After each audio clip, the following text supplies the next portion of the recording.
Muy buenas noches, amables televidentes. Con ustedes de nuevo para compartir su espacio Visión Integral como cada sábado. Señor Elías Veloz, ¿cómo está usted? Bien, Juan José, ¿y usted? Aquí estamos de nuevo. Recordarle a los amables televidentes que estamos por Ahora TV Canal 3, a través de TV Quisqueya, Canal 1096, a través de Disney Network, Celín Latino, todas las redes sociales de Amapora TV, de Visión Integral y por los principales canales de cable del país. Como siempre, de costumbre, ¿verdad? Analizar los principales acontecimientos nacionales e internacionales. Y bueno, aquí este es un país que produce noticias una tras otra. Decimos a veces que una va desplazando a la otra, pero a veces hay que recordar alguna, ¿verdad? Que aunque se nos ponga un poquito vieja, pero hay noticias que hay que de nuevo volver con ellas para recordar, porque un acontecimiento desplaza al otro y una noticia, como digo, desplaza a la otra. Mire, la temporada ciclónica, pues, del Atlántico Norte, el Caribe y el Golfo de México, inició formalmente ahora el día 1. Se extenderá hasta el día 30 de noviembre. Es el pronóstico de las instituciones que tienen que ver con definir, ¿verdad?, la cantidad de tormentas. Se habla de 13 para esta ocasión. El Centro de Huracanes Centro de Huracanes de Miami, ¿no? El Indomet acá. Y nada, dice que 6 podían alcanzar la categoría de huracán y 2 ser muy intenso, ¿no? Alcanzar 6 categoría de huracán y 2 que sean muy intensas. Las otras serían tormentas, depresiones tropicales. Pero bueno, vamos a ver qué pasa. Tenemos el fenómeno del Niño por ahí, que el polvo de Sahara y todo esto, ¿no? Que en esta época pues nos golpea un poco. Sí, una de las cosas que habló Gloria Ceballos, que tiene bastante tiempo ya. Tiempo y experiencia. En el cargo, era que, si bien es cierto, esta va a ser una temporada menos intensa, pero también por la cantidad de fenómenos que se están. No es menos cierto que esta temporada deje de prestársele el seguimiento adecuado por parte de las autoridades y la población, porque hay que estar al tanto de los cambios y los fenómenos climáticos que van surgiendo en los últimos años, sobre todo esta temporada. Y más de los estragos que han producido al país. No, y sobre que todo, a veces hay una, bueno, no, pero de repente la cantidad de lluvia y sobre todo genera una situación complicada. El cambio que ha venido dando el clima repentinamente en los últimos años y el impacto, vamos a decir, económico y social que ha generado en los últimos años ese cambio. Es importante, aprendiendo de lecciones pasadas, que se comience a sensibilizar a la población con relación al tipo de alertas y a las alertas que se van dando en los organismos de emergencia. Vimos que hemos sufrido en lesiones pero fuera también de temporada ciclónica, ¿no? Sí, que ese comportamiento que a veces que antes no era no se veía, pero todas estas distorsiones que hay por el cambio climático. Por eso mismo, y la gente a veces le pierde algún tipo de respeto a las alertas, pero la comunicación, como uno dice, mire, para que una persona se le instale el conocimiento hay que insistir, persistir, retroalimentar en relación a eso. Pero las autoridades, bueno, como tú dices, o sea, planificar con tiempo, esa alerta que deben tener las instituciones que se encargan de actuar, ¿no? En situaciones de emergencia en el país. Hay mucha experiencia acumulada.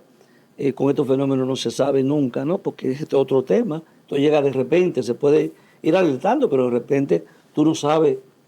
Bueno, pues porque el tiempo es muy corto para tú tomar algunas previsiones, pero se pueden tomar. Así es que tenemos experiencia, contar siempre con los recursos, que es importante, los recursos económicos.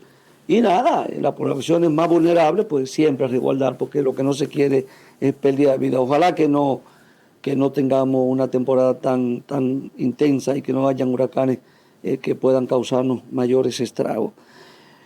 Bueno, continuamos con felicitar a nuestro amigo, el economista Iván Juárez Cortiñas, ¿no?, por la puesta en circulación de su libro el pasado miércoles a las 7 de la noche en la sede de la Fundación global, Fungloden, La Esperilla. Su 7º libro, El latido de la deuda pública. Oiga qué título, El latido de la deuda pública. Entonces, felicitarlo porque, bueno, ya Ivanhoe es un conocido y reputado economista, articulista, profesionalmente de los economistas más conocidos ya en el país y de la fuerza del pueblo. Pero el hecho de que ya se ha convertido en un escritor, ¿verdad?, permanente, son 7 libros.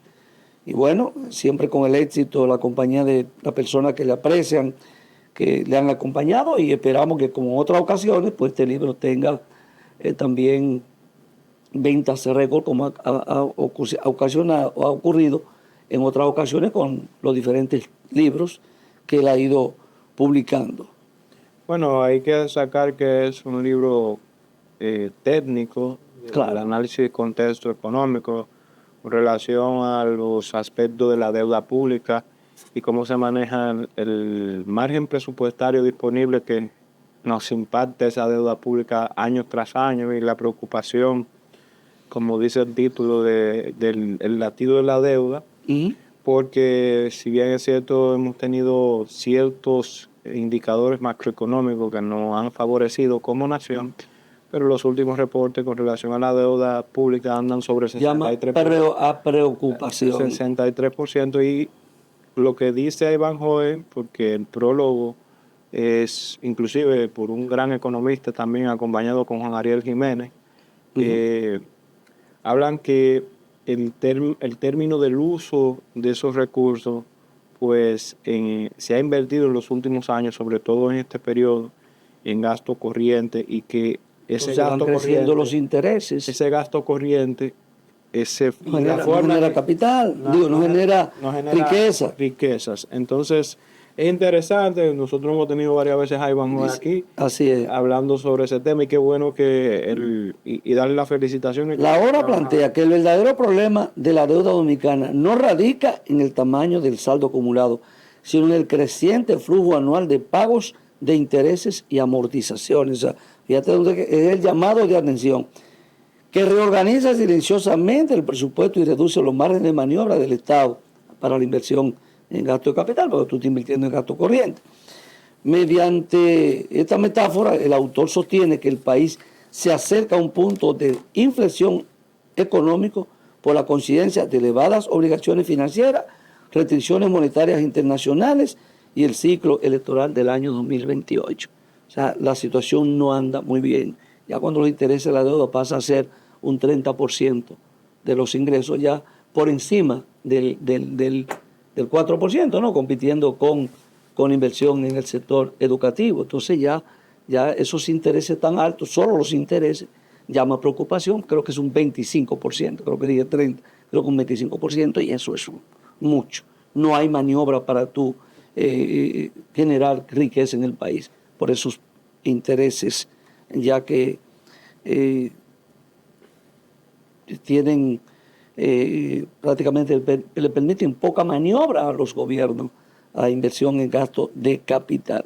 Bueno, y eso se ha ido reflejando, Juan José, en los últimos instrumentos que hemos ido analizando de encuestas. O sea, la percepción del esperanza ha disminuido muchísimo, y más del 60% de las personas entienden que hay pocas expectativas o pocas esperanzas, que son cosas que han venido reflejando los instrumentos. Mira ahí un seminario que yo creo que es importantísimo. Un simposio, ¿verdad? Importantísimo, encabezado por Pablo Ulloa, el tema sobre salud mental. Adicción y Estado, salud mental, comunidad y respuesta pública en la República Dominicana. O sea, mire, interesante, ¿no? Y yo creo que para una institución como esta, porque allá hay vulneración de derechos, claro, por eso se trae el tema. Y una de las cosas que entiendo que se va a tratar, bueno, que luego se trató de este seminario, posterior, ¿no?, al seminario, es colocar el tema de la aplicación de los fondos y el esquema de implementación hacia las personas con el trastorno del autismo. Entonces, si bien es cierto que se llevó incluso Pablo Ulloa, que me lo encontré en ese entonces, bueno, para esta fecha, precisamente junio 2022, creo que fue, en esa protesta frente al Congreso, donde se gestaba la aprobación de esa ley, pero estamos en el 2023 y todavía el gobierno, a pesar de que la promulgó, todavía tenemos ciertas condiciones que no se han cumplido para la aplicación de esa ley. Y sí, una de las cosas es los recursos que hay que asignarle en el sector salud, y las aseguradoras también comenzar sobre todo con el tema de la adicción, ¿no? De la salud mental. La salud mental. Que realmente, mira, a veces nosotros estamos mirando, esta situación va creciendo y todos los días ven volviendo más jóvenes. Cuando tú vas a los barrios, vas a las comunidades, te desplazas por algunos distritos municipales. Señores, lo que está ocurriendo con la droga y la adicción de la droga, hasta niños de 9 años, hasta niños de 9 años consumiendo droga, personas adultas. Entonces, esto es un problema de prácticamente de salud pública. Entonces, que una institución como esta abra un espacio de discusión, de reflexión, para tratar el tema de la adicción es sumamente importante. Participaron ahí expertos en estos temas, psiquiatras, psicólogos, instituciones públicas, el presidente de la Dirección Nacional de Control de Droga, del Consejo Nacional de Control de Droga, Alejandro de Jesús Abreu. Y todos hablan de involucrar la familia, de lo que está ocurriendo, de los estragos ya, pero también las políticas públicas, de la falta de espacio para esta gente que hoy en día es uno de los problemas mayores que te causan todo este tema de adicción, que hay que llevarte a un centro, un internamiento ante una situación complicada que no pueda manejar la familia. Entonces, esos centros de atención, esos espacios no existen en los hospitales públicos, y que hay que habilitar espacios para el tema de la depresión, que es un tema complicado, pero mucho más allá de la depresión. Entonces, estos temas hay que prestarle atención desde el Estado, desde el gobierno, para que la situación de personas que caen en esto, que hay que verlo como enfermos, sí, como enfermos, no de otra manera.